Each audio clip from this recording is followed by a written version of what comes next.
Course कर रहे हैं उसमें पीआर की अपॉर्चुनिटीज कैसी हैं और कितने साल में पीआर आती है। Hello everyone, welcome back to my channel, this is Varsha. तो आज की वीडियो होने वाली है हिंदी में and in today's video we are gonna discuss something very very important. So if you are a student who wants to come to Australia और if you are a student who is already here in Australia for your studies, ये video आपको बहुत ज्यादा helpful होने वाली है। And the best part about this video is today I have a guest with me as well. If you know Harpreet vlogs on YouTube, so we are doing a collaboration with him and we're going to discuss a lot of things related to how to pick a course in Australia, for getting an easy PR pathway, how you can get a job in Australia, and what are the mistakes you can avoid while you are a student here. So let's get started and get him invited. I have Harpreet here with me. Hello, कैसे हो आप? बढ़िया, आप बताओ कैसे? बढ़िया, all good. So we are very happy to do this collab. हाँ जी बिल्कुल, thank you so much for having time. तो टाइम निकालने के लिए आपका बहुत ज़्यादा शुक्रिया। आपका भी। Thank you so much. So Harpreet also has a YouTube channel जिसका नाम है Harpreet Vlogs. Mostly लोगों को शायद पता ही होगा because his channel is very popular and he makes a lot of useful information. But anyways, if you have not watched his channel, I'll leave a link in the description. Please check that out. So he makes a lot of videos about people in Australia. और आप अपने channel को introduce कर दो कि आप कैसी videos बनाते हो। हाँ जी, तो हेलो एवरीवन। तो मेरा चैनल है हरप्रीत ब्लॉग्स के नाम पर। तो ज़्यादातर जो मेरी वीडियोस होती है वो ऑस्ट्रेलियन मतलब जो स्टूडेंट्स आते हैं यहाँ पर उनके लिए होती है, और ट्रैकिंग की भी होती थी पहले। ज़्यादातर मतलब ऑस्ट्रेलियन स्टूडेंट लाइफ के लिए रिगार्डिंग की होती है। आप अपना इंट्रो करोगे कि आपको ऑस्ट्रेलिया में आप स्टूडेंट वीजा, अभी आप स्टूडेंट वीजा पे हो? अभी टीआर डाली हुई है। Okay. 485। ओके, 485। तो आप ऑस्ट्रेलिया कब आए, किस साल आए, आपने मतलब कौन सी स्टडी करने के लिए आए? आप अपनी थोड़ी जर्नी का इंट्रोडक्शन दे दो उनको प्लीज। हाँ जी, तो ऑस्ट्रेलिया में आया था मैं 2017 में। तो सबसे पहले मतलब जब मैं यहाँ पर आया तो मेरी D2D प्रोग्राम था, जिसमें मैंने मतलब बैचलर्स ऑफ बिजनेस करनी थी। पहले उसके डिप्लोमा था, तो मैंने डिप्लोमा फिनिश करा। उसके बाद बैचलर्स के 6 मंथ्स करके फिर मैंने अकाउंटिंग में चेंज करी, और अकाउंटिंग मैंने मतलब पूरी करी अपनी। फिर उसके बाद मैंने फिर ऑटोमोटिव का ट्रेड कोर्स लिया, क्योंकि यहाँ पर मतलब बात आती है कि अकाउंटिंग में पीआर थोड़ी सी हार्ड है, जैसे आपको पता था ना, थोड़ा सा भी हार्ड है, पॉइंट ज़्यादा है अकाउंटिंग के। तो इसलिए फिर मैंने ट्रेड कोर्स के मतलब और ध्यान दिया, और मैंने फिर ट्रेड कोर्स करा। तो अभी मैं मतलब ट्रेड कोर्स में ट्राई करूँगा पीआर डालने के लिए। Okay, amazing. ओके, तो आप जब आए थे तो आपने बिजनेस स्टडीज करी, बैचलर्स में, करेक्ट?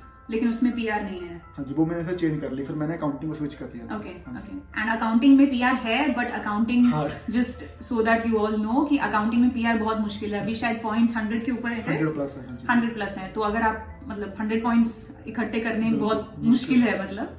सो इसलिए आप ट्रेड कोर्स में हो। हाँ जी, इसलिए मैंने ट्रेड कोर्स लिया। ओके, तो trade course, obviously trade courses में पीआर है बहुत सारे, for example like automotive mechanic, right? Diesel mechanic, plumbing और बहुत सारे कोर्सेज में। But Harpreet will tell you कि ये जो स्पेसिफिक कोर्स कर रहे हैं उसमें पीआर की अपॉर्चुनिटीज कैसी हैं और कितने साल में पीआर आती है वगैरह वगैरह।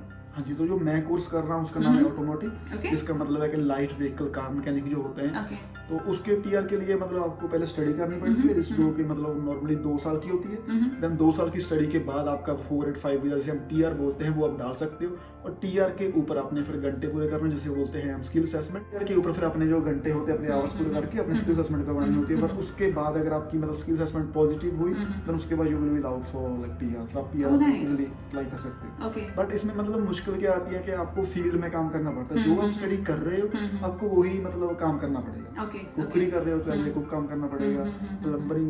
प्लम्बिंग की स्टडी कर रहे हो तो आपको एज ए प्लम्बर काम करना पड़ेगा ना। ये चीज मतलब मैंडेटरी है इसमें। तो 2 साल का कोर्स है और ऊपर से आपको 2 साल में कोर्स करते करते काम भी करना है सेम फील्ड में। सेम फील्ड में। और आपने बोला घंटे फिनिश करने होते हैं, तो कितने घंटे होते हैं फिनिश? हाँ जी, मतलब हाँ जी, पहले ये मतलब अगर आपने 2 साल की स्टडी होती थी उसके दौरान आपको 360 आवर्स करने होते थे। बट उसके अभी नए रूल्स आए, तो मुझे उसकी प्रॉपर अभी पता नहीं है कि वो कैसे चेंज होंगे। उसके ऊपर वीडियो आएगी इन फ्यूचर में। तो मतलब अगर आपकी स्टडी फिनिश हो गई देन उसके बाद आपको 1725 आवर्स करने होते हैं इन मतलब 1 ईयर में करने होते हैं। तो उस 1 साल के बाद आपको जब मतलब आपके 1725 आवर्स हो जाते हैं, तो उसके बाद फिर अपनी स्किल असेसमेंट डालकर आप पॉजिटिव स्किल असेसमेंट अगर आ जाती है तो फिर आप 190 अप्लाई, जो 189 जो वो भी आपका सही होता है आप अप्लाई कर सकते हो। Okay, amazing. Okay, that's awesome. और मुझे लगता है ये जो पाथवे है पीआर का, ये थोड़ा इजीली भी लोग मिल रहे हैं और हो रहा है, करेक्ट? बिल्कुल बिल्कुल। Okay, that's awesome. और जॉब वाइज कैसा है इसमें? आपको मतलब जॉब्स मिल जाती है इजीली? मतलब पे रेट क्या होता है अगर आप ये स्टडी कर रहे हो और आप सेम रिलेटेड जॉब करना चाहते हो तो? पे रेट मतलब जॉब्स में इसमें थोड़ी सी प्रॉब्लम आती है, क्योंकि अगर आपने कोई भी स्किल काम करना है, यहाँ पर स्किल्ड काम जिसे हम बोलते हैं ना, उसके लिए क्या है कि आपको पहले मतलब थोड़े से प्रॉब्लम्स आती है कि कोई आपको हायर नहीं करता, आपको काम सीखने के लिए मतलब थोड़ा सा मुश्किल आती है। अगर आप अभी इंडिया से वीडियो देख रहे हो तो ट्राई करो कोई भी काम वहां से सीख कर आओ, प्लम्बर का, कार मैकेनिक का, जो भी आपको इलेक्ट्रिसिटी का, तो अच्छा होगा। बट अगर आपने यहाँ पर जॉब ट्राई करना है तो पहले मुश्किल आएगी, पे रेट भी कम होगा, तो देन क्योंकि आपको बेस पे में मतलब स्टार्ट करना पड़ेगा मिनिमम पर, देन उसके बाद फिर धीरे धीरे जब आपकी स्किल इंप्रूवमेंट होती है तो वैसे ही आपका जो पे है वो भी मतलब इंक्रीज हो जाती है। बिल्कुल, हाँ जी। Okay, but I think long term में ये वर्थ है, करेक्ट? क्योंकि आप स्टार्टिंग में थोड़ा मे बी आप कम कमा रहे हो, लेकिन आपको पीआर की अपॉर्चुनिटी है बिल्कुल इन फ्यूचर, जो कि अमेजिंग। हाँ जी, क्योंकि इन फ्यूचर में फिर आप अपना मतलब खुद का काम कर सकते हो। अगर आपके पास कोई भी स्किल है, you can expand it to you can start your own business ना, तो अच्छा है वो, ज्यादा कुछ भी कर सकते हैं। बिल्कुल, okay, amazing. So now let's talk about mistakes. आपको जैसे आपने बोला अभी कि आपने बिजनेस स्टडीज ली पहले, हाँ जी, फिर आपने अकाउंटिंग करी, फिर आपने ऑटोमोटिव जॉब कर रहे हो अभी, तो आप नए लोगों को क्या एडवाइस दोगे कि अगर आप शायद आपको पता होता है कि ऐसी कोई कोर्स है जिससे ट्रेडिंग कोर्स या ट्रेड कोर्स बोलते हैं, ट्रेड कोर्स जिससे पीआर हो जाती है, तो शायद आप पहले ही वो कर लेते हैं, करेक्ट? हाँ जी, बिल्कुल। तो आप उसके बारे में? हाँ जी, सबसे पहले अगर बात करें ना, जो कॉमन मिस्टेक होती है कि मतलब हम रिसर्च नहीं करते, कुछ भी हम मतलब खुद नहीं करते। हाँ जी, कुछ भी नहीं करते हम, मतलब सभी चीजें हम नेक्स्ट बंदे के ऊपर छोड़ देते हैं, जो हमारा एजेंट होता है ना, जो हमारे पेरेंट्स होते हैं कि वो सारा कुछ करेंगे। तो पहली बात है कि हमने मतलब स्टेप 1 इसको आप खुद रिसर्च करो कि किसमें पीआर है, क्योंकि सारी जो चीजें हैं वो गवर्नमेंट की वेबसाइट पर पड़ी हैं, उन्होंने सब कुछ मेंशन कर रखा है, स्किल असेसमेंट सारा कुछ पड़ा है, ऑक्यूपेशन लिस्ट सब पर पड़ी है ना। तो ट्राई करो कि उसको देखो कि क्या क्या आपको रिक्वायरमेंट्स है, किस स्टडी में क्या कैसे पीआर आनी है। मिस्टेक नंबर मेरी 1 यही थी कि मैंने रिसर्च नहीं करी, जो चीजें लोग कर रहे थे मैंने वही फॉलो करा, मतलब भीड़ को फॉलो करा मैंने। तो ये चीज आपने नहीं करनी, ठीक है? रिसर्च करो। और दूसरी बात, अगर आपको लगता है कि आपकी स्टडी आप जो कर रहे हो वो पीआर में नहीं है या उसमें हार्ड है, स्विच कर लो। क्यों करनी है ना? अगर आपको लगता है कि आप फीस पे ऐसे एक्स्ट्रा पे कर रहे हो और फीस पे करके आपको पैसे आपसे पास जा रहे हैं, ठीक है, मतलब क्या फायदा उसका? तो वो अपनी चीज ध्यान रखनी है। तो इसलिए ये मेरी सबसे बड़ी मिस्टेक थी कि मैंने अपनी स्टडी वाइजली चूज नहीं करी। दूसरी थी कि मैंने मतलब काम छोड़ दिया था बीच में ऑटोमोटिव का, मतलब इसलिए एक बड़ी मिस्टेक करी कि मैंने मतलब ट्रैकिंग स्टार्ट कर ली थी बाद में, तो भी मैंने फिर ट्रैकिंग छोड़ दी और मैंने फील्ड का काम ही करना है। तो ये बात ध्यान रखना कि जो आप काम कर रहे हो उसकी ही स्टडी करो, और अगर ऐसा नहीं है तो जो स्टडी कर रहे हो वही काम करो। ये कर लो। तो प्रीटी मच जिसमें आप पढ़ रहे हो उसी का रिलेवेंट एक्सपीरियंस गैदर करो, ताकि आपको फ्यूचर में हेल्प हो सेटल होने में, पीआर होने में, या इवन जॉब्स लगने में, या अगर आप बिजनेस भी करना चाहते हो सेम फील्ड में। हाँ जी। तो हरप्रीत, सो आप नए लोगों को एडवाइस क्या दोगे जो ऑस्ट्रेलिया आना चाहते हैं पढ़ने के लिए, और जिनको सेटल होके यहाँ पे पीआर लेनी है, उनके लिए आपकी कुछ एडवाइस क्या होगी? हाँ जी, मतलब advice number 1 according to my experience, क्योंकि मैंने भी यहाँ पर बहुत कुछ ये अचीव नहीं करा, जस्ट मैं अपने 4 साल के एक्सपीरियंस के मुताबिक जो मेरी मतलब नंबर 1 एडवाइस है कि पहले तो अपनी स्टडी सर्च करो अच्छे से, उसी स्टडी को लो यहाँ पर, मतलब जिसका यहाँ पर स्कोप अच्छा है। जैसे नर्सिंग होगी ना, नर्सिंग यहाँ पर बहुत अच्छी है, ट्रेड कोर्सेज यहाँ पर अच्छे हैं, आईटी की फील्ड अच्छी है, बट उसमें थोड़ा सा मतलब आपको काम करना पड़ता है, थोड़े से हार्ड है, पॉइंट ज़्यादा इकट्ठे करने पड़ते हैं ना। ये चीज़ करो कि अपनी स्टडी की रिसर्च करो, और दूसरी चीज़ अपनी फील्ड में काम करो, ठीक है। और तीसरी चीज़ यहाँ पर मतलब पैसे को ध्यान से स्पेंड करो, अपने एक्सपेंसेस पर अपना कंट्रोल रखो।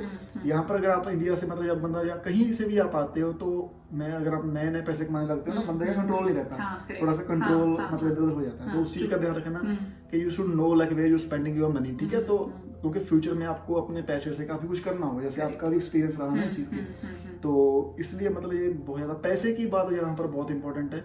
तो पैसे को सेव करना आपको आना चाहिए। अगर आप अकेले हो यहाँ पर आपके पेरेंट्स सुनेंगे, सभी चीजें आपने खुद ही करनी है, तो बहुत ज्यादा ये चीज इंपॉर्टेंट है मेरे हिसाब से। तो व्हाट आर योर मतलब आपकी क्या एडवाइस होंगी, 3 एडवाइस जो आप देना चाहोगे अपने एक्सपीरियंस के ऊपर से? ऑफ कोर्स, तो जो आपने बोला point, obviously I agree to all of that. पहली चीज है कि आप आने से पहले ही, जब आप इंडिया में हो, जब आपको पता है, बेसिकली आपको पता होना चाहिए कि आपका एम क्या है, कि आपको सिर्फ ऑस्ट्रेलिया आना है, 2 साल पढ़ के फिर 2 साल टीआर लेके वापस इंडिया जाना है, या तो फिर आपको यहाँ पे सेटल होके you want to be a citizen and do all that. तो उसके पहले, like Harpreet said, yes 100% choose your course wisely, because वही आपका फ्यूचर डिटरमाइन करेगा। एंड यहाँ आके, like he mentioned, relevant jobs करना is very very important in the same field for a good future opportunity. Like आते ही हम सब, मोस्टली मैंने भी किया हुआ है, सब करते हैं ना, हम रेस्टोरेंट में करते हैं काम, और रैंडम जॉब्स करते हैं।